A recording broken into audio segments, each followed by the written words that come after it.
20, 30 people, and we had like 100 people, and they were blown away. So, and then we had a brother down in Atlanta, Joseph Wheeler, and then Andre Batts wanted to do something in Detroit, so we literally had it. Even Reggie Hudlin was doing stuff out in LA, so it became a national event. The following year, same thing, and then we got about 150 people. And then Human sadly closed its doors, and we were looking for a home. So I had a conversation with the Schomburg, and I was talking to Deidre, and Deidre said, hey, you know what, actually, do you know this guy named John Jennings? Because he's trying to do something too. I was like, yeah, I know John Jennings. He goes, and now I think of it, Jonathan Gales is trying to do something with someone else. So she said, the choice is yours. You guys can try to pull off 3 individual events, or you can combine and do one big Voltron kind of super robot event. So that's what we did. So we got together, and Stephen Harris is here, Voltron, little plug.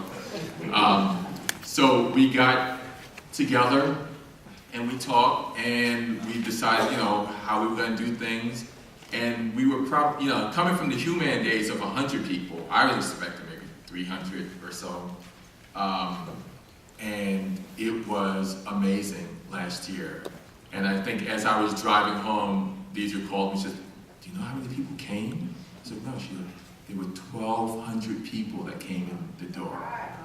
It's like, wow. So, and this is something that I was not expecting because I have friends from out of town who were like, should we come in for this? I'm like, dude, I don't want you driving in because there may not be anybody there.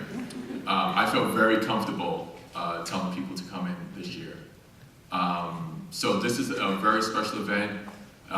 We get to see a lot of people like myself and many of these here that are putting their hard-earned money, their money, into making these products to tell our stories the way that we want to tell them.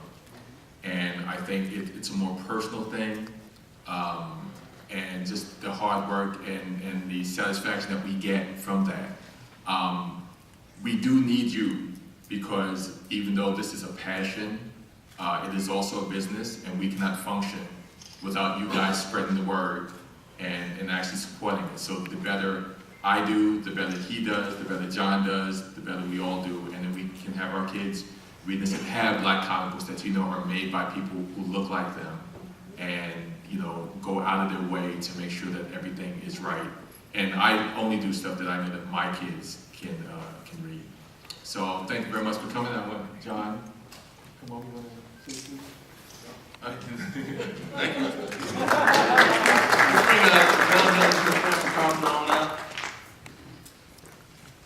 So this is not going to be a panel. We just sang happy birthday. This is a community discussion. How about that? All right. So these two gentlemen, of course, have been doing work both on the scholarly side and the artistic side for years and years and years. And so we're going to have an initial conversation, and then we're going to invite you to participate as an audience, okay? So we're very happy to be here. So, but before we do that, we're going to do these brief, some of you have been to some of these conferences where when the academics introduce themselves, by the time they finish, the conference is over, okay? So we agree. So Stanford, and then John, brief introduction.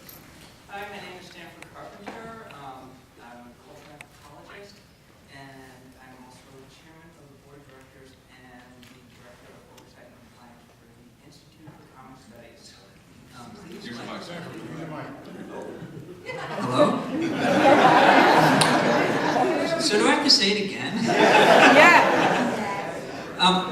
My name is Stanford Carpenter. I am a cultural anthropologist.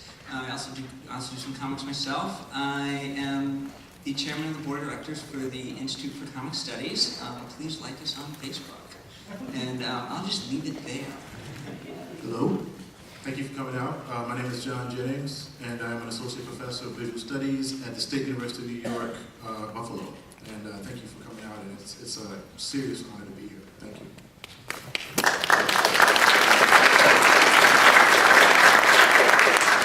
My name is Jonathan Gales, and I am a fan. That's true. I'm a fan. And that's really all I need to say. So in terms of, Jerry did a great job of introducing the history of the event. But I wanted to ask you all to talk a little bit about this event, broadly defined, broadly considered, and also the idea of answering this question: why is it important to tell our stories? Why are events like this important? Just chop it up.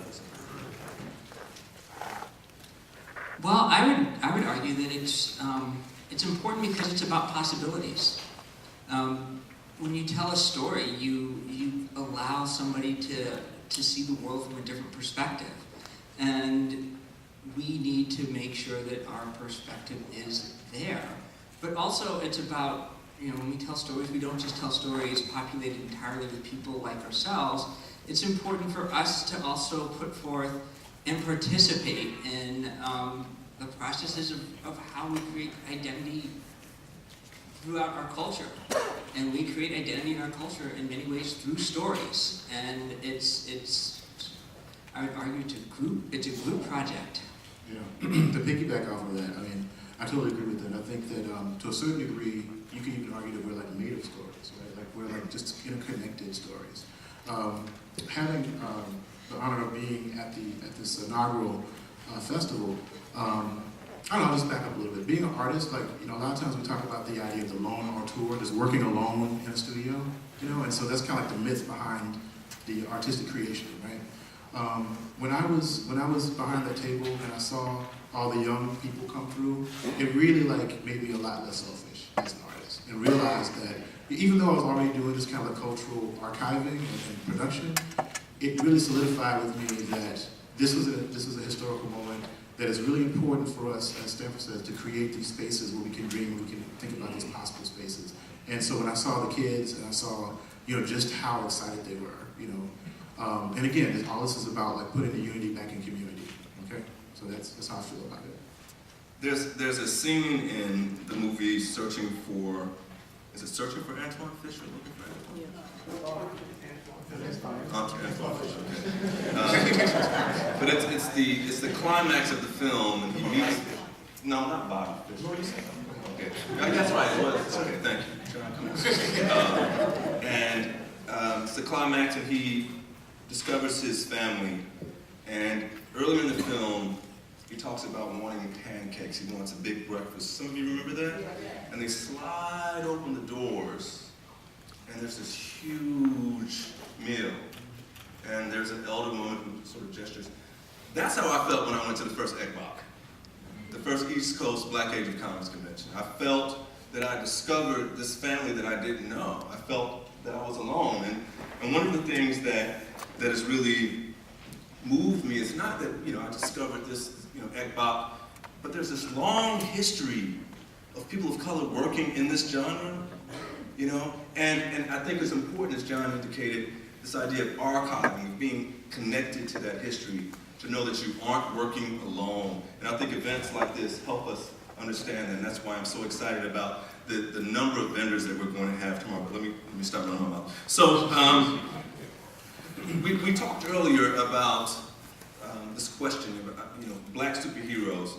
I still read comic books, and it's really interesting sometimes. I work at Georgia State University. I'm associate professor of African American studies there.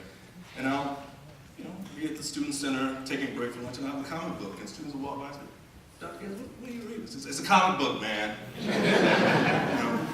And sometimes I feel like I have to justify, well, I study. This is part of my scholarship. Yeah, right. You read a comic book, But I think Isn't there a point where, I've done that before, where at a certain point you just say, I have a PhD and you don't? So I don't have to explain myself to you. Say that again, let me write that down. But let's talk In a about... decaffeinated moment, I have said that. Okay. But let's talk about why we're here, and also just, why are Black superheroes important? Sometimes we diminish comic books, but why are Black superheroes important? Why is this work, scholarly, artistic, important? Well, I'll use a quote from a television show, Angel, and although it wasn't specifically describing superheroes, describing champions, what champions were basically superheroes. And the lead character gets asked like how he can lay claim to being a champion after all of these bad things that he's done in his past. And he looks at his son and he says, "We're champions in our absurd superheroes. Because we